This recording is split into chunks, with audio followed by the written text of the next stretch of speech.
Le Da Fresh Morning, c'est 104.5 tonnes de bonne humeur. Tous les matins sur Urban FM. La meilleure radio de la capitale. La meilleure radio de la capitale. Vous êtes sur Urban FM 104.5, la station urbaine dans le Da Fresh Morning, le réveil matinal le plus haut de la capitale sur la radio, la plus haute de la capitale. À 8h48, on reçoit notre premier invité du jour.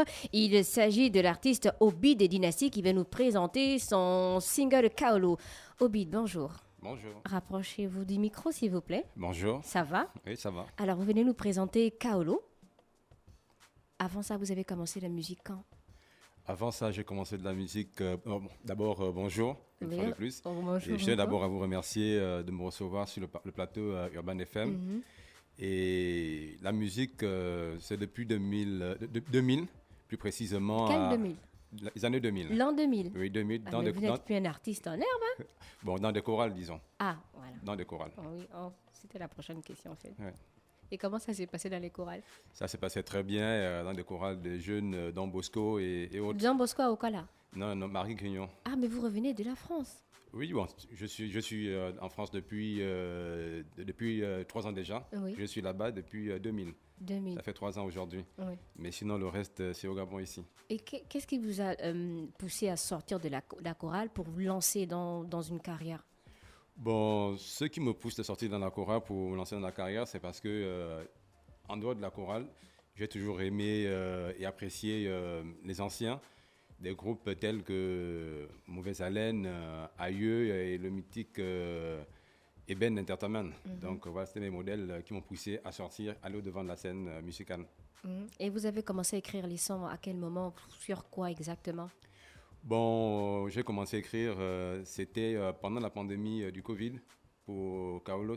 Non, mais c'est récent. Oui, bon, ça c'est récent. Bon, avant par contre, j'écrivais, mais ça ne concernait pas ce que je fais aujourd'hui. Ah, ça concernait quand on veut savoir. Ça concernait autre chose religieusement. Ah. Ouais.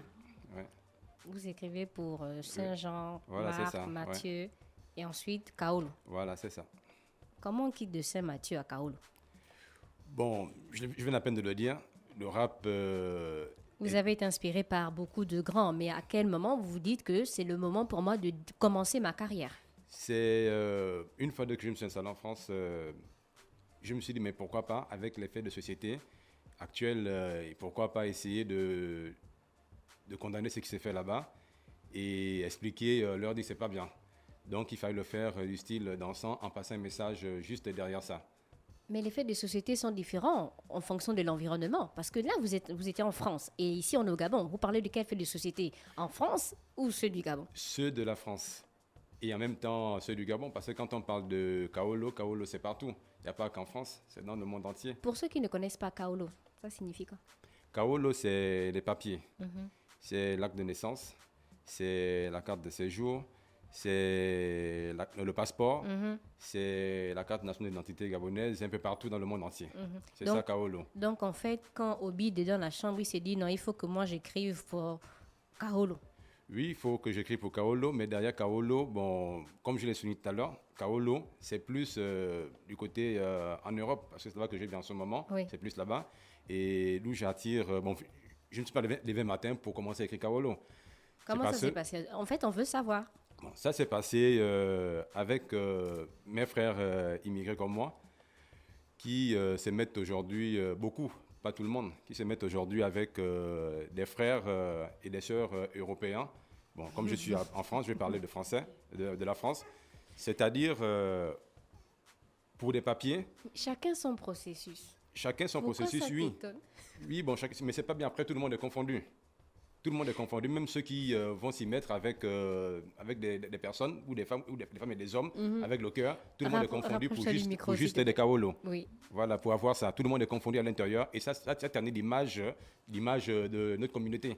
Donc, en fait, tu dénonces le fait que certaines personnes du côté de la France se mettent en relation pour obtenir les papiers. Oui, pas juste la France, c'est partout dans le monde entier. Oui. Mais non, en fait, je parle de la France parce que tu Ok, y étais. oui, c'est vrai, c'est ce fait-là. Et vous allez remarquer aujourd'hui que on condamne un peu le consulat qui ne donne plus des visas et autres, mais ils sont renseignés, c'est par rapport un peu à tout ça. Parce qu'une fois qu'on arrive, on se met avec une personne juste parce qu'on veut avoir des Kaolo. Et après des Kaolo, on retourne la veste. C'est un peu comme on dit des mariages blancs ou des relations blancs. C'est un peu ça. Tu as fait les statistiques et puis tu as vu qu'en France, par exemple, sur 1 million d'étrangers, il y a certains qui se sont mis en couple pour avoir les papiers. Mais moi, j'ai des Non, parce exemples. que nous, on J'ai est- j'ai des exemples. J'ai des amis. Ah, donc tu dénonces J'ai tes amis. j'ai des amis. Non. J'ai des amis d'origine gabonais, mais français, Mais- qui vivent ça, qui ont vécu ça, et des Français eux-mêmes. Je connais plusieurs personnes. Donc, c'est un peu ça. Est-ce que tu as reçu des retours, avant d'écouter le son, est-ce que tu as reçu des retours par rapport à tes proches qui vivent peut-être cette situation? Oui. Ils t'ont dit quoi? Ils m'ont- Et ils ça m'ont ne fait- te regarde pas? Non, mais ils m'ont félicité de continuer comme ça. Plus que même à part Kaolo, il y a le gain d'Ingori qui est à la CAF.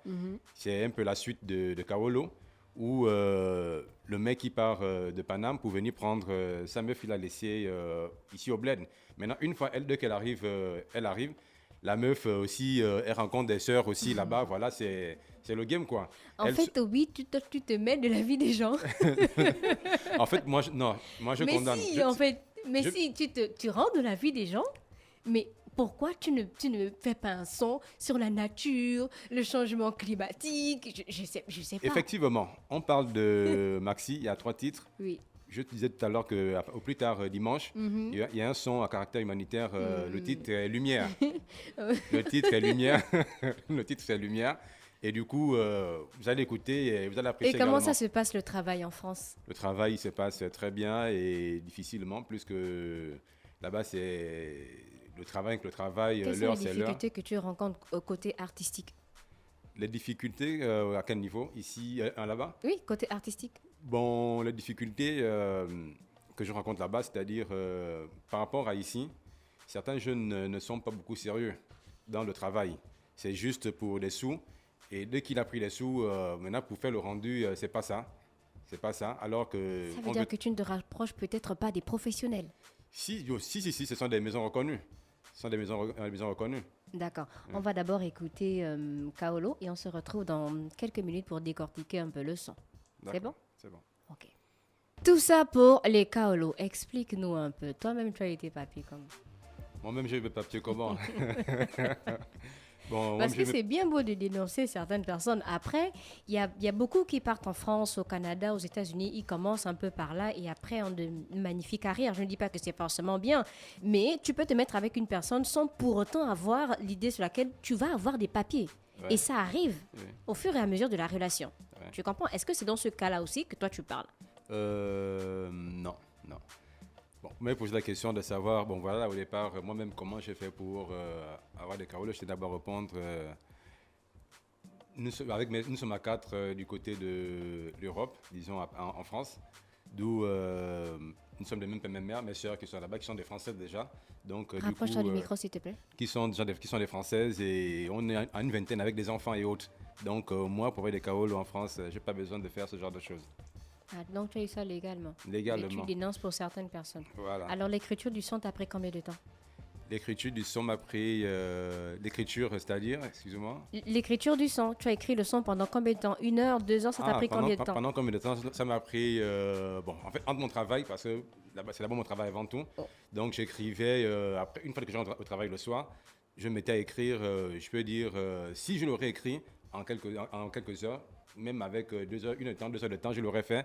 Mais comme c'était à chaque fois quand je rentrais du travail, ça m'a pris environ une semaine parce qu'il fallait réfléchir, il fallait revoir un nombre de choses. Ça m'a pris près d'une semaine. D'accord. Tu as dit tout de suite ton travail avant tout. Tu viens de faire sortir un son. Est-ce que tu ne te dis pas que certaines personnes t'attendent pour avoir une assez grande carrière entre ce que tu as commencé à faire et puis ton travail? Tu vas pas être perturbé à un moment donné parce que tu dis ton travail avant tout. Oui, bon, c'est vrai que on est perturbé, mais quand on a la passion, on est obligé de faire avec. Obligé de faire avec, c'est une passion et j'ai toujours eu envie de le faire. Donc, j'essaie de faire la part des choses entre mon travail et mon côté artistique. J'essaie de faire la part des choses, mais ce n'est pas facile, c'est difficile. Parfois, je passe des nuits blanches et il faut repartir au travail et autres, mais c'est une passion pour moi. Et à l'avenir, je crois que je vais me consacrer à 100%. Je suis prêt à laisser mon travail pour ma passion. Non, mais tu as dit ton travail avant tout. Comment tu vas encore laisser ton Non, mais travail pour ta je passion? parle à l'avenir. À l'avenir, pas maintenant, à l'avenir. À l'avenir, bien sûr. D'accord. Et au studio, comment ça s'est passé? Au studio, bon, pour une première fois, j'avoue, ce n'était pas facile Parce que je découvre le studio. Avant, on le faisait dans les coulisses avec le téléphone, bien avec, en tout cas comme ça avec des radios. Mais pour la première fois, j'arrive au studio, ce n'était pas facile. Et grâce à mon Ce ami... n'était pas facile, pourquoi? Est-ce que tu avais du mal à enregistrer? Est-ce que tu étais un peu timide parce qu'il y avait certaines personnes, tu n'étais pas habitué à cet environnement? Explique-nous pourquoi, pour toi, Bon, c'était difficile. c'était difficile parce que c'était pour moi d'abord au départ, c'était une première. Et deuxièmement, il fallait savoir comment se tenir en studio, comment parler au micro, bien comment il fallait prester. Parce qu'au départ, j'écrivais, mais maintenant, comment il fallait faire pour rimer et emmener, bon, à quel moment il fallait faire ceci ou faire cela. Qui t'a aidé? C'est mon ami que je salue d'ailleurs, Dja Rassoul, du côté de Paris, un artiste français d'origine ivoirienne. Il m'a beaucoup aidé dans ce sens parce que, j'avoue, c'était pas facile. Et après, les choses sont en train de prendre d'elles-mêmes. Il a été d'un grand apport pour moi en studio. D'accord. Ouais. Donc, le son t'a pris une semaine environ pour l'écriture au studio. Tu as eu un peu de difficultés au début, mais après, ça c'est bien Oui, terminé. les choses ont pris Et pour la vidéo, Et pour la vidéo, vous avez tourné où, en combien de temps? la vidéo elle s'est tournée dès midi jusqu'à 17h, on avait terminé et elle s'est tournée à mon domicile à Paris, plus précisément à Aubervilliers. Et la seconde partie s'est tournée autour de la Tour Eiffel, dans Paris. D'accord. Donc, tu es au Gabon pour la promotion de ce maxi single. Effectivement. Voilà. Dans lequel on retrouve Kaolo. Tu Ouais. fais déjà des prestations? Les prestations, pas encore. Pas encore, plus qu'on rentre dans la période d'été. Là, je repars. Tu fais combien de temps au Gabon? Je repars la semaine prochaine. Je suis venu pour 2 semaines et demie. Je repars la semaine prochaine. Et je compte revenir entre fin juillet, début août par rapport aux prestations. D'accord. La suite de Kaolo, c'est quoi? La suite de Kaolo, c'est le gain du Ngori, suivi de Lumière. Mais toi, tu as Kaolo, le gain du gorille. Tu es hardcore, hein? Après, directement, lumière. Oui. Bon, c'est un maxi single. C'est toi qui dis qu'il faut travailler. D'accord. Ok, on a fait le tour de la question. Vous avez autre chose à ajouter? Peut-être un numéro de téléphone pour avoir un entretien avec toi hors d'ici? Pour ceux qui voudront? Bon, Bien pour les prestations. un numéro de téléphone derrière, il y a le numéro de téléphone de mon manager où on peut le joindre ou à défaut sur le clip. À la fin, il y a également un numéro qui est là sur le clip sur la chaîne YouTube. Le 90 à la fin, c'est le numéro du manager. Le 065 20 20 90. 065 20 20 90. La page Facebook, Instagram, le nom? Obid Dynasty. Obid Dynasty. Merci beaucoup. On te remercie d'avoir accepté notre invitation. Tu peux faire des dédicaces? Vas-y. Bon, je tiens d'abord à vous remercier de m'avoir reçu sur le plateau Urban FM. Le plaisir est vraiment là. C'est une première de me retrouver sur un plateau. Et en terminant, je tenais à remercier, à dédicacer mon père, Monsieur Abogué Lucien, du côté de Meduneux, Madame Meillan Jeannette, du côté de Libreville, Anaïs Bességué, Lise Ossé, Ludmila Minkwe, Réobit, Mohamed Becker depuis Malabo, Hervé Kassa, mon manager, Marlène, ma grande sœur, le jeune artiste Marc Artiste ici présent, mon frère et ami Dja Rassoul depuis Paris, Donald Miyindou de Akoum Radio et bien sûr à vous également. Merci beaucoup. C'était Obid qui venait nous présenter son titre Kaolo. On fait un tour en publicité et on se retrouve pour la suite des programmes. Le Dafresh Morning, c'est 104.5 tonnes de bonne humeur. Tous les matins sur Urban FM. La meilleure radio de la capitale. La meilleure radio de la capitale.